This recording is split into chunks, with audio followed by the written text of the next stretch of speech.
Alors nous sommes dimanche, on est le 18 Tammuz, donc c'est le jeûne du 17 Tammuz repoussé.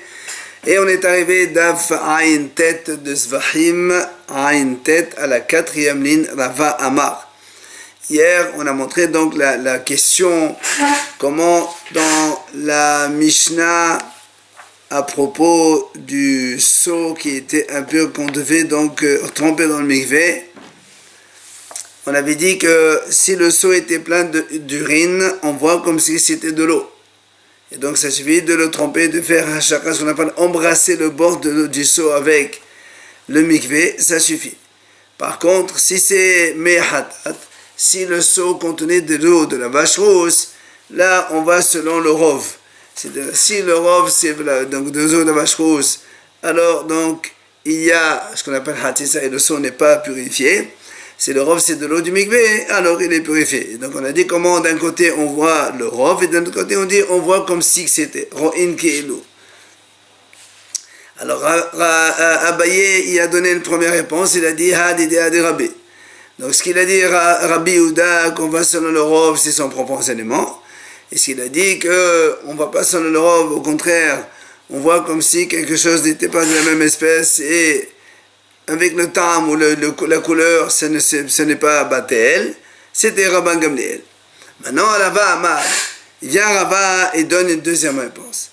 Il dit,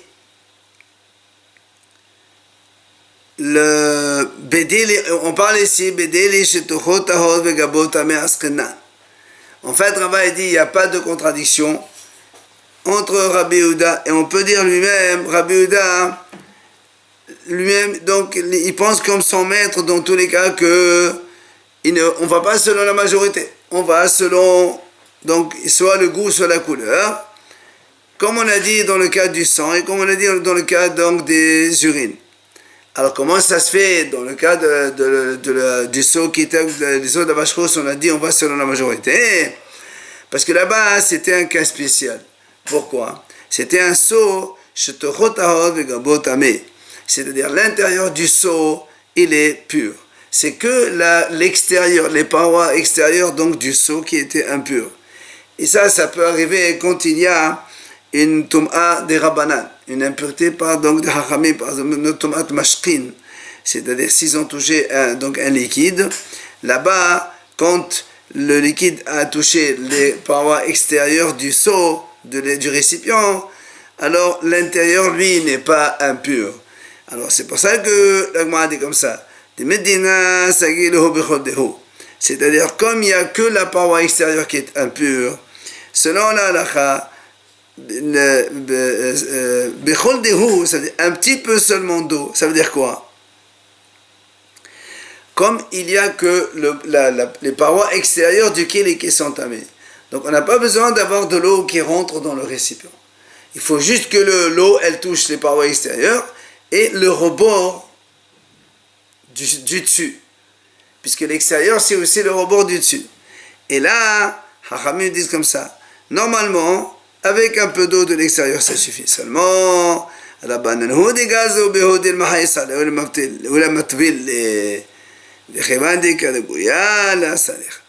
les Hachamim ont dit non. Si on ne fait pas une bonne tvila comme il faut, il va lui faire attention que justement les eaux ne touchent pas le rebord du seau, parce qu'il a peur que ça va se mélanger avec les eaux de vache rousse. Alors il va faire vraiment un trempage pas tout à fait correct. C'est pour ça que les Ramim ils ont dit non, tu remplis tout. Et pour ça, on va selon la majorité. Là, c'est-à-dire que comme donc il y a la majorité qui est donc de l'eau du mikvé, alors il est annulé et lequel il est trompé sans aucun problème. Les eaux de vache rousse, ils sont donc annulés. Amar Rava, il vient Rava, il dit comme ça. Amor Rabbanan betama, et Amor Rabbanan beruba, et Amor Rabbanan behazuta. C'est-à-dire que les Hachamim, dans certains cas, ils ont dit on va selon la majorité. Dans certains cas, Hachamim ont dit donc quand il y a un mélange, donc on va selon la majorité. Dans d'autres cas, ils ont dit on va selon l'aspect. Comme on a vu nous des cas différents. Et donc le premier, c'est donc ça dépend du goût. Le deuxième, ça dépend de la majorité. Et le troisième, ça dépend de l'aspect, donc la couleur. Alors, il travaille détail. Quand il y a deux espèces qui sont, donc deux mélanges qui se font avec deux produits qui sont différents, là, on va selon le goût. Puisqu'il y a deux produits différents, le goût, il se voit dans l'un ou dans l'autre. Et là, on va selon le goût. C'est-à-dire, si le goût, il est perceptible dans le mélange, ça veut dire qu'il y a, donc, par exemple, il y a un goût interdit qui est dans un mélange. Dans la mesure où on a le goût de cet interdit-là, et bien tout le mélange, il est interdit. Maintenant, mais quand c'est la même espèce qui se mélange, par exemple deux morceaux de viande ou deux produits qui sont identiques, là, il n'y a pas de possibilité de goût puisqu'ils ont le même goût, alors là, on va selon Beruba, selon la majorité. Mais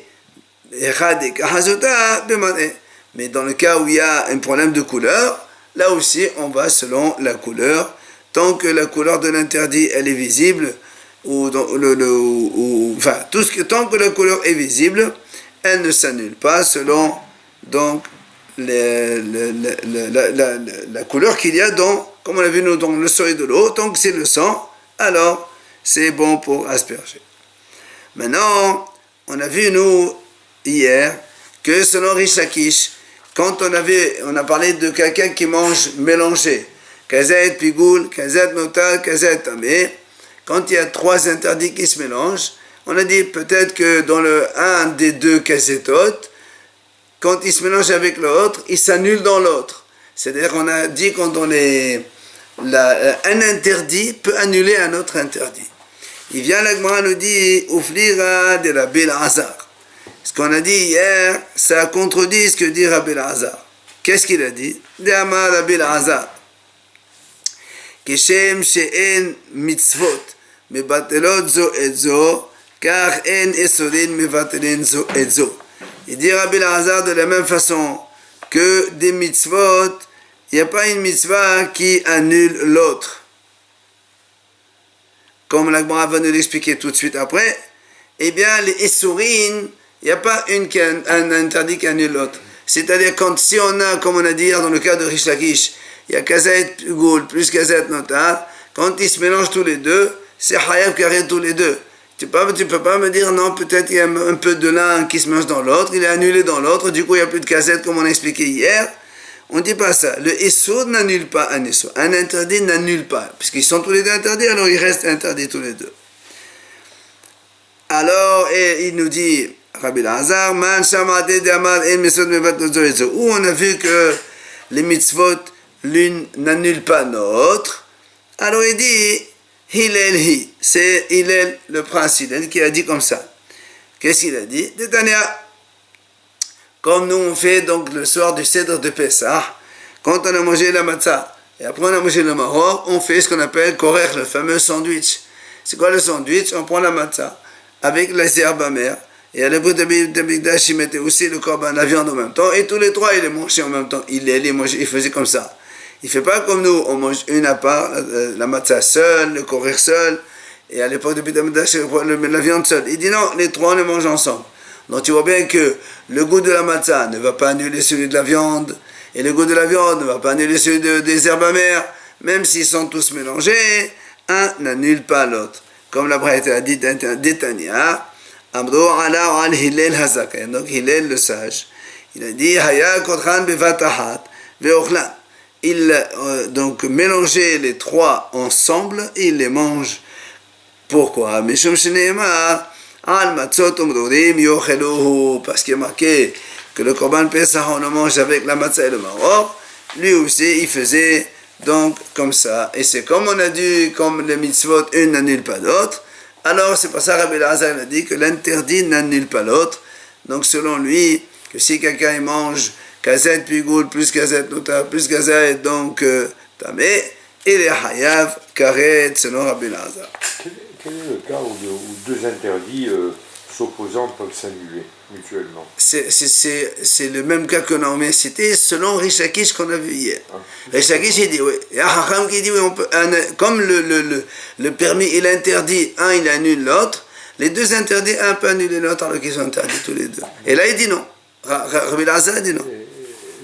Ça sera tranché comment alors la sortie? Ah, bah ça, il faut voir là après. Tano Rabbanan, Hachamim enseigne. Hatsan, Shezav et Zava. Il dit, Hachamim enseigne comme ça. Si on a, bon, il y a ce qu'on appelle le Zav et le Zava. Donc, c'est un homme ou une femme qui ont des écoulements. Donc, il s'appelle Zav et c'est impur. Si maintenant, il y a un pot de chambre dans lequel ils ont fait donc des urines, ils ont uriné là-bas, et le Hassan, maintenant on a un morceau, par exemple le pot de chambre, et il s'est un petit peu cassé, il y a un morceau de pot de chambre. Et donc il y a eu des urines là-dedans. Donc le pot de chambre, il est impur. Seulement nous, on sait que dans l'argile, ce qu'on fait rentrer dedans, ça absorbe. Alors tu as beau laver une première fois. C'est pour ça que la Gemara dit comme ça. Si on lave une première fois, et même une seconde fois, l'argile reste encore impur. Parce que c'est absorbé dedans. Par contre, shlishi tahor. Si on lave une troisième fois, alors on peut considérer que c'est terminé, il n'y a plus d'absorption. Et comment il s'appelle, le récipient, il est donc tahor. Et la Gemara dit, dans quel cas on a dit ça? C'est-à-dire, quand on a lavé, on a mis là-bas de l'eau. Aval, il va falloir assérer tamé. Mais si au lieu de mettre de l'eau, par exemple, on a pris le pot de chambre, il y a quelqu'un qui a uriné là-bas, donc un premier qui est ça, il est tamé. Après, il y a 10 personnes, même 10 personnes, ils urinent dans ce pot-là. Le Miraglaim, l'urine, elle ne va pas annuler la première urine. Il faut donc obligatoirement qu'on lave avec de l'eau, et l'eau, ça va annuler les urines. Tout simplement parce que quand on fait urine avec urine, comme les urines, la première était tamée, après les urines de l'autre d'un monsieur qui est hors, une urine, ça n'annule pas l'autre urine, ça ne marche pas. Donc il faut que ce soit quelque chose qui n'est pas de la même espèce. Rabbi Eliezer ben Yaakov Omer, lui Rabbi Eliezer il vient et dit non, je ne suis pas d'accord. C'est-à-dire, il dit Rabbi Eliezer, si la première fois et la deuxième fois on a lavé avec de l'eau, et la troisième fois, même si quelqu'un il urine dedans, alors c'est valable et donc ça purifie l'ustensile. Pourquoi? Parce que selon lui, lui il dit que l'urine dans l'urine ça s'annule. Alors c'est pour ça que moi dit selon le premier avis que la Braïta a dit que l'urine dans l'urine ça ne s'annule pas. Nous on dit, qui a dit que la même espèce, deux produits de la même espèce ne s'annulent pas? C'est Rabbi Yehuda. Alors on m'a dit, mais nous, pourtant, nous on a vu dans une Mishnah, dans une Tosefta, on a dit comme ça, Pishtan shetevaat onida, si on a du lin qui a été tissé par une femme nida, donc comme la femme elle est nida, transmet l'impureté à ce tissu-là. Et si misito taho, alors comme la femme nida, elle le problème c'est quoi? C'est que elle avec son crachat, on va dire comme ça, avec son crachat, elle humidifie le tissu, et c'est le crachat de la femme nida qui est tamé. Maintenant, même si la Tosfot dit comme ça, Misito, si après que le tissu a été sec par le crachat de cette femme-là, et quelqu'un il le fait donc déplacer, il le bouge, il est tahor. Par contre, si maintenant il était encore humide le lin, Misito tamé meshum mashke piha. Celui qui donc déplace le tissu et devient tamé. Pourquoi? À cause de justement le crachat de la femme nida qui est tamé. Ya Rabbi Yehuda Omer, voilà ce qui nous intéresse nous. tamé mashkipia wa falotova. Alors Rabbi Yehuda lui dit quoi? Même si tu vas mouiller ce tissu-là avec de l'eau, et après donc tu vas donc le déplacer alors qu'il est encore humide, Rabbi Yehuda dit il est encore tamé. Ça veut dire quoi? Ça veut dire que même si nous on a dit quand il y a les deux de la même espèce,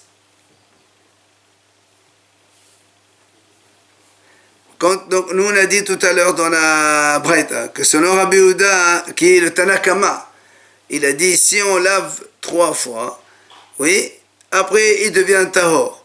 Et là il dit même si on le lave tamé mashrem shompi, même si on le lave plusieurs fois, le tissu il reste tamé. Donc comment ça se fait? D'un côté, on a vu que Rabbi Yehuda il a dit là-bas tout à l'heure dans le pot de chambre, dans lequel il y a eu des urines d'un zav ou zava, quand il a dit on le lave la 3e fois, c'est bon, avec de l'eau, que c'est pas la même espèce. Et là, le Rabbi Yehuda a dit, quand on le lave plusieurs fois, même si tu le laves plusieurs fois, il reste toujours tamé. Donc c'est contradictoire. Ah ben là, papa, il vient à papa, il répond, il dit, Shan et donc décharir. Il dit, c'est pas pareil. Quand dans l'urine, dans un pot de chambre, on lave, voilà, 1 fois, 2 fois, 3 fois, après ça s'en va. Mais quand le crachat, il est dans le tissu, c'est pas évident de le faire sortir de là-bas, c'est pas la même chose. Parce que donc, comme elle-même, elle a tissé les fils, donc ce qui fait que dans l'enchevêtrement des fils, il y a là-bas du crachat, donc c'est pas évident, comme il a séché, on peut pas le sortir avec de l'eau. C'est pour ça que Rabbi Yehuda, il a dit là-bas, ça ne s'annule pas. Donc c'est différent. Alors, on a dit dans la Mishnah, on a dit dans la Mishnah, si un Kohen, il avait du sang pour asperger, le sang d'un korban qu'il devait asperger. Voilà, on a dit comme ça. Hein? Et il s'est mélangé avec du sang pasoul. Donc, soit du sang d'un korban qui n'est pas valable, donc, ou bien du sang qui est sorti, etc. On a dit, tout ishafer la hama. On jette tout dans les évacuations qu'il y a dans le Beit HaMikdash. Ou bien, bedam atamtsit. On a dit aussi, si le sang, donc, parce que nous, quand on fait la shchita de l'animal, c'est le sang qui gicle le premier qu'on récupère. Après, il y a du sang qui coule comme ça de façon lente. Celui-là, ça s'appelle damatamsit, il n'est pas valable. Maintenant, si le Kohen, il a pris les deux, il a mélangé les deux, on a dit là aussi, shafer la hama, il faut le jeter dans les évacuations. Seulement, ça c'est un akama. Rabbi Eliezer marchir. Rabbi Eliezer dit c'est kasher. Alors, on veut comprendre quelle est la raison de chacun. Alors, Gmara, m'a dit quel est leur donc raisonnement. Amar Rav Zavid, begozrin gizera b'mirdash mefarre. De moi ça va gozlin, ou moi ça va le gozlin. En fait, Rav Zavid dit, la question elle est simple. La question elle est, est-ce que dans le Beit HaMikdash, les Hachamim font des xérot ou pas? C'est-à-dire, est-ce qu'on décrète une chose à cause d'une autre? Dans le Beit HaMikdash aussi. En dehors du Beit HaMikdash, on sait que les Hachamim ils font des barrières dans plusieurs halachot. On a des barrières de Hachamim. La question elle est, est-ce que dans le Beit HaMikdash aussi on fait la xéra ou pas? Alors, il dit comme ça. Tanakama qui a dit, lorsqu'il y a du sang donc convenable qui se mélange avec du sang pasoul, on jette tout dans les évacuations. Lui il dit, Gozem Gezera Bamirdash. Moi ça va Gozem. Ça veut dire on fait xéra. C'est quoi la xéra?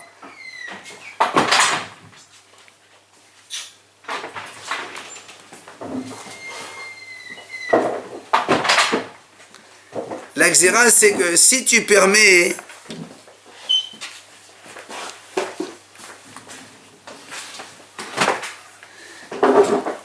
alors, ils disent Haramé, le Tanakama il dit comme ça, on jette tout, pourquoi? Parce que si tu permets aujourd'hui, par exemple, donc il y a du dam kasher qui est majoritaire par rapport au dam pasoul. Il y a le rov, il est bon. Normalement, ce serait kasher. Mais lui, il a dit, il faut le jeter. Pourquoi? Parce que les haramim ont peur que là, une prochaine fois, il y aura plus de majorité de dam pasoul qui se mélange avec le dam kasher. Et le Kohen, il va croire aussi que c'est valable. Il va le faire. Et donc, c'est pour cette raison que que la Haramim ont dit, même quand il y a rov de dam kacher, dans la mesure où il se mélange avec le pasoul, il faut tout jeter dans les évacuations. Ça, c'est Tanakama. Maintenant, Rabbi Eliezer qui a dit c'est kacher, lui, il te dit non. Dans le Beit HaMikdash, on ne fait pas des xérot à cause des hefset kadashim. C'est-à-dire que si tu fais une xéra, tu vas perdre donc des kadashim, comme ici le sang de korban, tu vas le jeter dans les évacuations au lieu de l'espacer sur le mesbéach. Alors lui, il dit, on ne fait pas d'exéro dans ce cas-là. Voilà pourquoi donc Tanakama il dit pasoul et dans Kabbalah il dit kacher. La papa Amar déroulé à Almagosé. Rapapa il dit non, j'ai une autre réponse. Là, en vérité, tout le monde il est gozer. C'est-à-dire tout le monde dirait que s'il y a du sang kacher qui se mélange avec du sang pasoul, eh bien, on n'a pas le droit, il faut tout le jeter dans les évacuations, on ne peut pas l'asperger sur le mesbéach. Alors, pourquoi là-bas dans la Mishnah, Rabbi Eliezer dit kacher? Il te dit là-bas, là, dans la Mishnah, on a vu deux cas. On a dit le sang qui se mélange avec dam pasoul, il faut le jeter dans l'évacuation. Après, on a dit deuxième cas, du sang qui se mélange avec dam tamtsit. Dam tamtsit, c'est le sang qui coule après, donc vers la fin de la shchita. Celui-là, il n'est pas valable pour donc l'asperger. Ici, c'est mélangé avec les deux, on le jette dans les évacuations. Alors, il dira papa, Bedam tamtsit masoul et bot adam nefshka mefalre. Moi, ça va shahir, moi, ça va la shahir. En fait, papa, il dit comme ça. Le premier, donc Tanakama, il a dit que quand le sang normal, il se mélange avec le damatamsit, c'est-à-dire le sang qui coule vers la fin, il faut tout jeter à la poubelle. Pourquoi? Parce que lui, il pense qu'il arrive des fois que le damatamsit, il est plus volumineux que le sang qu'on peut asperger. C'est-à-dire le sang qu'on ne peut pas asperger peut être plus volumineux que le sang à asperger. Et comme donc il est plus volumineux, des fois, alors on est gozer. Donc on est gozer, dans tous les cas, tu n'asperges pas. S'il y a le sang normal qui se mélange avec du sang d'amatamtsit, tu jettes dans les évacuations. Au moins ça va, la shriya. Rabbi Eliezer lui dit non, ça n'existe pas que le damatamsit il soit plus volumineux que le sang donc de l'aspersion. Normalement, quand on fait la shchita, il y a du sang donc qui gicle donc très fort. Et lui il dit que ce sang-là il est toujours majoritaire. Et donc, il n'y a aucun problème pourquoi tu jettes. Quand il est majoritaire, tu vas l'asperger et il n'y a pas de xéra à faire là-dessus.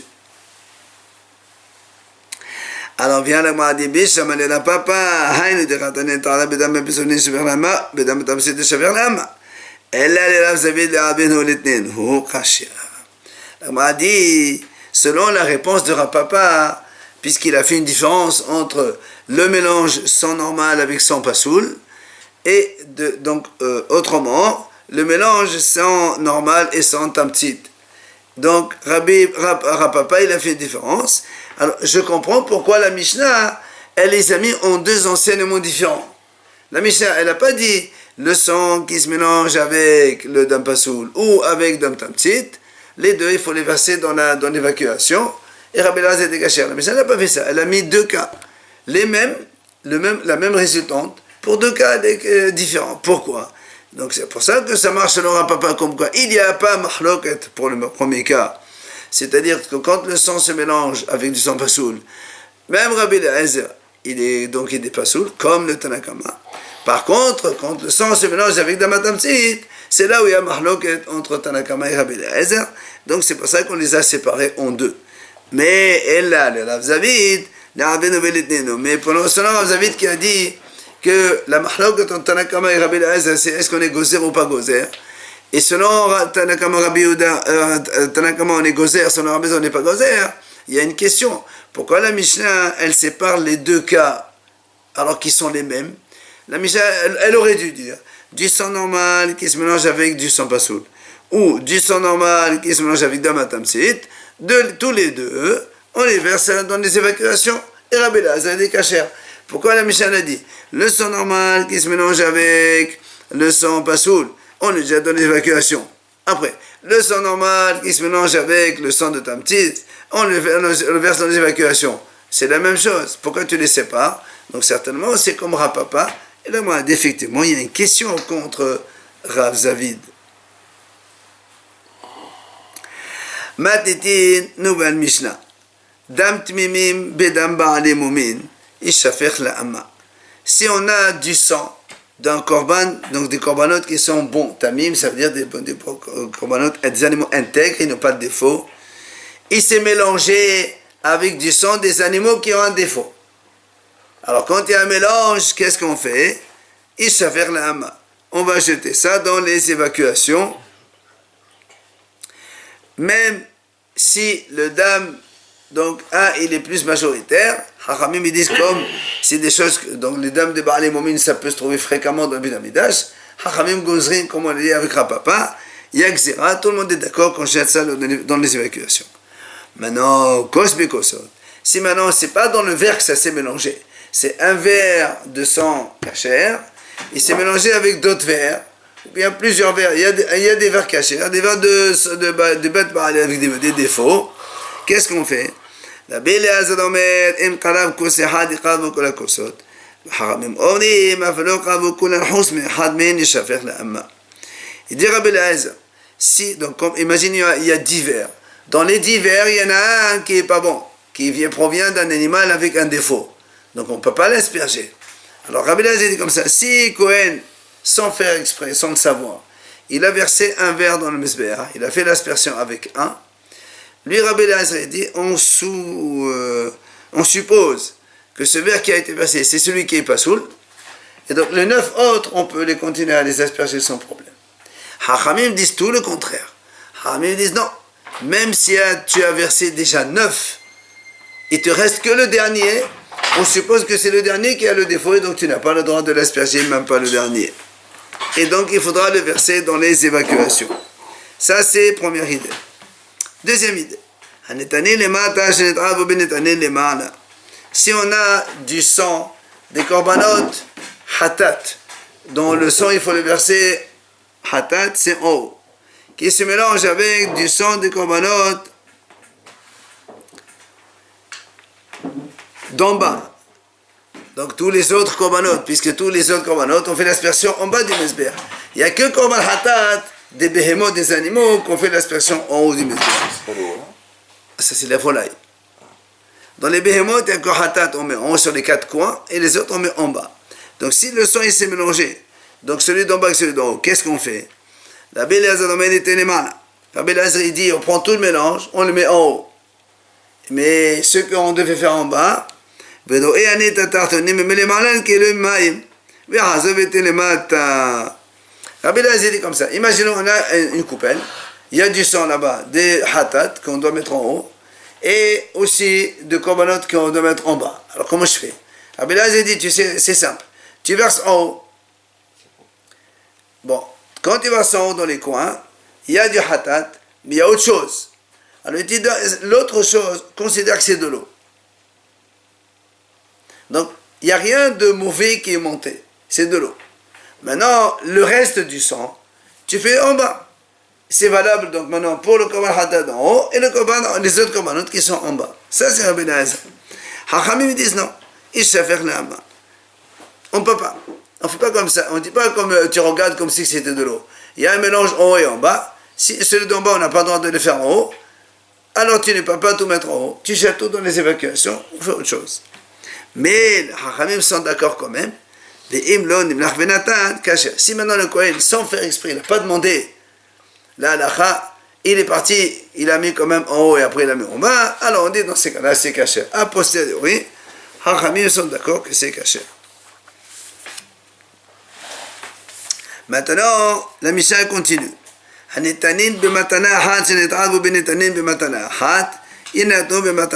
c'est facile. Si on a du sang d'un korban dont il faut faire une seule aspersion. Par exemple, on dit ça tous les matins dans les Ezé Omer Roman, Habechor ve'ama'aseh ve'apesach, d'accord? Shahitatan, bechol makom ba'azad, awedaman ta'on matana ahat, ubilbad shetin kenar dahisot. Le Bechor, le Maaseh et le Pessah, 3 korbanot, il faut faire une seule aspersion. Alors imagine, tu as un Bechor, plus un Maaseh, et le sang il se mélange. C'est pas un problème, puisqu'il faut donner un seul de l'un ou de l'autre. Alors tu mets une seule inat, matanahat. Matanaba be matanaba inat matanaba. Si maintenant on a le Korban Ola ou les autres, qu'il faut donner Shte Matanot Shen Arba. Ola, Shlamim, Hacham, tout ça. Ils se mélangent entre eux. Là aussi, il n'y a pas de problème, puisque tous les deux, c'est les mêmes. Tu mets les mêmes aspersions. Tu mets un dans le coin, dans l'autre coin, ça fait Shte Matanot Shen Arba. Alors maintenant, si Matanaba be Matanahat, si maintenant, tu sors d'un Korban dont il faut faire 4 aspersions. Il se mélange avec du sang d'un Korban pour lequel il faut faire une seule aspersion. Comment on va procéder? Alors la Mishnah dit, Rabbi Eliezer omer dinatu matanaba, Rabbi Yoshua omer dinatu matanahat. Il vient Rabbi Eliezer et dit, tu fais 4. Enfin 2 qui sont 4. Rabbi Yoshua dit non, on fait une seule. Il y a problème ici, de toute façon. Dans les deux cas, il y a problème. Parce que il y a dans la même coupelle, il y a du sang qu'il faut faire 2 aspersions qui sont 4.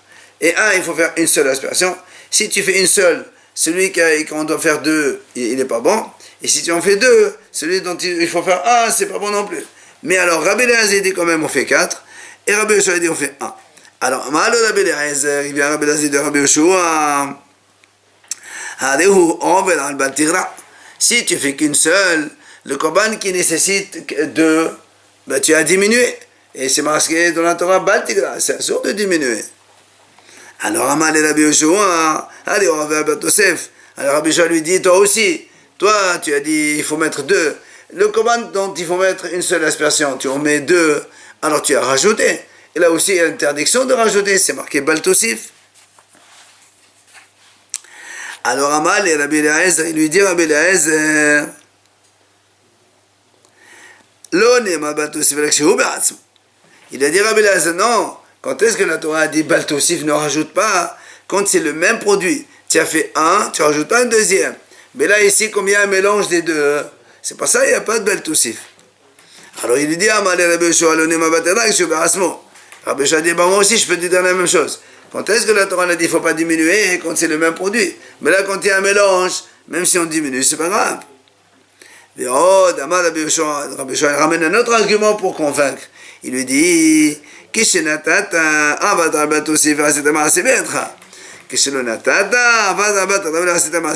lui dit la différence entre toi et moi, c'est que toi, tu te dis il faut faire 2 aspersions qui sont 4. Alors que pour celui qu'il faut faire un seul, tu as fait une action supplémentaire. Et peut-être que c'est pas bien. Quand tu as versé une deuxième fois, donc tu as fait un péché de ne pas rajouter, et en même temps tu as fait une action. Mais moi, quand je dis au lieu de faire 2, on fait une seule. D'accord, j'ai transgressé le commandement de ne pas diminuer, mais je n'ai pas fait une action. Au lieu de mettre 2, j'en ai mis une seule. C'est moins mauvais que ce que tu fais toi. Toi, tu fais un péché, mais tu as fait une action. Moi, je fais un péché sans faire d'action. C'est moins grave que ce que tu fais toi. Donc, c'est Rabbi Yoshua qui termine comme ça pour se donner raison. On verra demain, la Gemara.